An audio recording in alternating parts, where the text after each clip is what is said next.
Bonjour, on se retrouve aujourd'hui pour une démonstration de la plateforme TED et plus particulièrement pour la fonctionnalité de dématérialisation des bulletins de salaire avec TED RH. Je suis connectée sur la page de connexion de la plateforme TED, donc connexion en SaaS sur navigateur. Vous voyez ici que j'ai le nom de la société .ted.fr et c'est une plateforme qui va être personnalisable, donc vous allez pouvoir mettre votre logo, votre identité visuelle afin de personnaliser votre plateforme. Chaque utilisateur a des informations de connexion personnelles pour se connecter. On n'a pas de limite en termes d'utilisateurs, donc vous allez pouvoir être autant que vous le souhaitez dans la société à traiter l'envoi des fiches de paye. Je viens me connecter à la plateforme et on va arriver sur un tableau de bord. Dans ce tableau de bord, qu'est-ce qu'on retrouve? Premièrement, des indications sur le nombre de bulletins qu'on a envoyés, donc le nombre de destinataires pour lesquels on a envoyé des payes. Des destinataires indécis, c'est dans le cadre de l'envoi des bulletins de salaire où on ne peut pas imposer la dématérialisation aux salariés, donc on va lui demander de faire un choix de canal de distribution. Donc c'est pour ça que pour l'instant, on peut avoir encore des destinataires indécis. Le nombre d'envois à valider et le nombre d'envois en erreur. En dessous, l'utilisation des services, ce sont les nombres de bulletins qui sont envoyés chaque mois par les différents canaux de distribution qu'on va proposer. J'y reviens juste après. On va passer rapidement sur l'onglet des paramètres. Vous allez avoir différents paramètres, notamment sur votre entreprise, donc tout ce qui est adresse, dénomination, information sur la société. Les utilisateurs, c'est là où vous allez pouvoir créer les accès à tous les utilisateurs qui auraient vocation à traiter l'envoi des payes sur la plateforme. Leur rôle. Donc on a des différents rôles qu'on va pouvoir attribuer aux différents utilisateurs. Est-ce qu'ils vont être administrateurs? Est-ce qu'ils vont pouvoir valider les envois de paye ou juste consulter et aider à la préparation de l'envoi? Donc tout ça, vous allez pouvoir le gérer. Les différents comptes émetteurs. Donc on est sur une plateforme qui est multi-société. Donc ici, vous allez pouvoir avoir l'ensemble de vos sociétés sur cet onglet de compte émetteur pour venir adresser les bulletins de paye aux salariés de chaque société indépendamment. Et enfin, les services.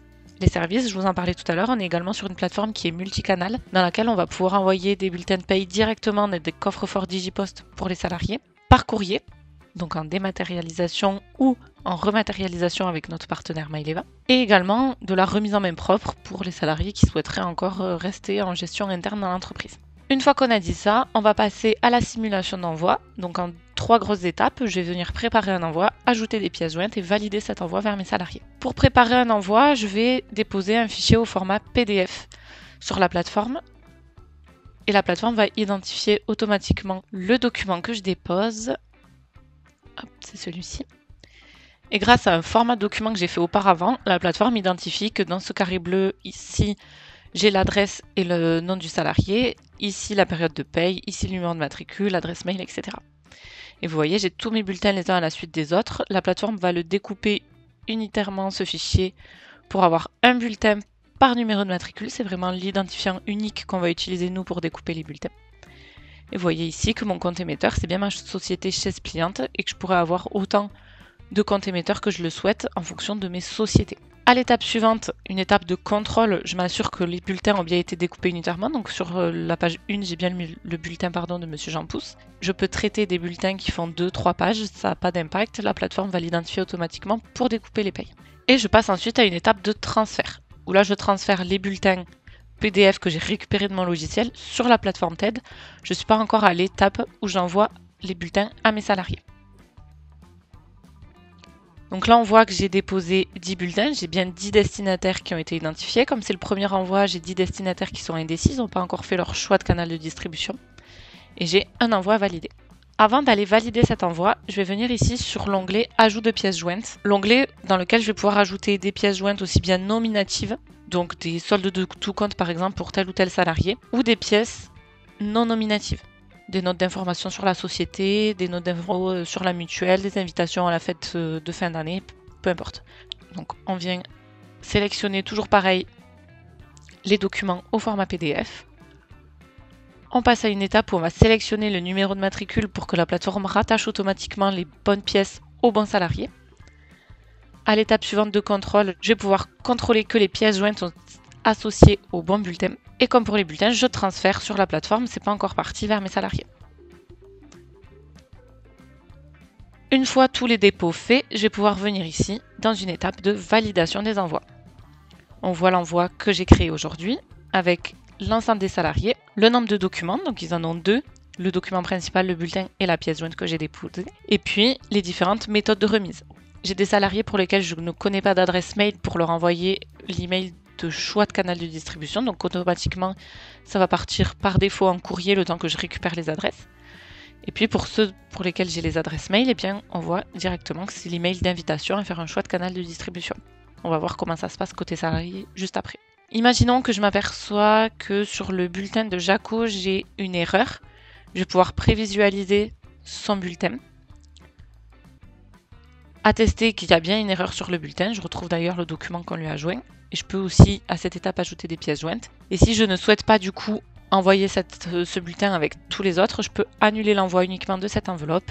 Je valide et je n'ai plus que 9 bulletins à faire partir. Une fois que j'ai fait tous mes contrôles, je viens ici confirmer l'envoi de tous les bulletins vers mes salariés. Et c'est uniquement à cette étape-là qu'on va pouvoir transmettre aux salariés leurs bulletins. Vous voyez, j'ai un récap avec 5 mails d'invitation et 4 bulletins par courrier. Je confirme et ici les bulletins sont bien partis. Une fois les bulletins envoyés, ce qu'on va pouvoir avoir également sur la plateforme TED, c'est un suivi des envois. Ça va nous permettre de tracer et de savoir quel salarié a reçu son bulletin et à quelle heure. On retrouve le bulletin de Jaco que j'avais annulé. Donc ça peut être un moyen aussi de me rappeler moi plus tard qu'il faut que je redépose son bulletin une fois que je l'aurai corrigé. Pour les salariés qui sont en envoi courrier, eh bien on est en statut terminé. Ça a été remis à notre partenaire Maileva, transmis au service le jeudi 18 juillet à 16h39. Et une fois que j'aurai les autres étapes de faites, elles s'afficheront ici. Donc les autres étapes, ça va être impression, mise sous pli, affranchissement, dépôt en poste. Donc comme ça, vous pouvez aussi aiguiller les salariés en fonction des différentes indications qui vont arriver. Et puis, on voit les salariés pour lesquels j'ai envoyé un mail d'invitation qui sont toujours en attente de choix. Ces emails d'invitation, je vais pouvoir aller également les suivre, savoir s'ils ont été bien réceptionnés par les salariés, s'ils ont été ouverts, cliqués, s'ils sont ou non dans les spams. Et ça, je le vois ici dans mon historique des emails. Vous voyez, je peux voir s'il a été délivré, ouvert, cliqué, bloqué, en erreur ou dans les spams. Comme ça, si ma salariée, la Justine en l'occurrence, me dit « Je comprends pas, j'ai pas reçu mon mail pour faire mon choix de canal de distribution », moi je peux venir voir ici dans sa fiche collaborateur, qui se crée automatiquement au dépôt du bulletin, où est passé son mail. Comme ça, s'il est dans les spams, je pourrais lui indiquer qu'elle recherche dans ses spams et qu'il y a bien le mail. Ça, c'est pour la partie côté entreprise. La partie côté salarié, on va se mettre dans la peau justement de Louis, qui reçoit son mail d'invitation pour faire son choix de canal de distribution. Donc vous voyez, il reçoit un mail directement sur l'adresse mail qui a été transmise, où on lui dit que son service RH passe au digital et qui propose désormais de recevoir ses bulletins au format électronique. Il a deux options de choix pour faire son choix de canal, soit un coffre-fort Digipost, soit par courrier. Il a juste à cliquer sur le lien dans le mail pour faire son choix. C'est vraiment très rapide. On lui ouvre une visionneuse où il retrouve le logo de l'entreprise et l'identité visuelle et on lui confirme son dépôt dans un coffre-fort. Si je reviens côté société, dans mon suivi des envois, on va voir que Louis a bien fait son choix Digipost, que c'est bien remonté. La méthode de remise a bien été choisie. Et si je viens ici dans mon tableau de bord, je n'ai plus que 9 destinataires indécis. Je retourne avec Louis. Une fois qu'il a fait son choix Digipost, il reçoit un deuxième mail lui indiquant qu'on a bien pris en compte son choix et que maintenant il va devoir finaliser son inscription auprès de Digipost. Donc pour rappel, Digipost, c'est vraiment un coffre-fort personnel et indépendant de l'entreprise dans lequel les bulletins sont garantis 50 ans par les services de la Poste et c'est un service qui est gratuit pour le salarié. Donc il clique sur le bouton pour finaliser son adhésion. Là, on passe directement chez Digipost. On confirme être Louis. Et là, deux options. Soit Louis, il a déjà un coffre-fort Digipost, auquel cas il rentre ses informations de connexion. Sinon, il va venir en créer un nouveau. On lui mentionne bien d'utiliser un mail personnel pour ce coffre-fort qui est indépendant de l'entreprise. Parce que s'il utilise un mail professionnel, si jamais il change d'employeur, il se peut qu'il n'ait plus accès à son coffre Digipost. Donc lui crée son coffre et chaque mois, il recevra son bulletin au format dématérialisé dans son coffre-fort Digipost. Voilà pour la démo. Merci à tous. Bonne journée.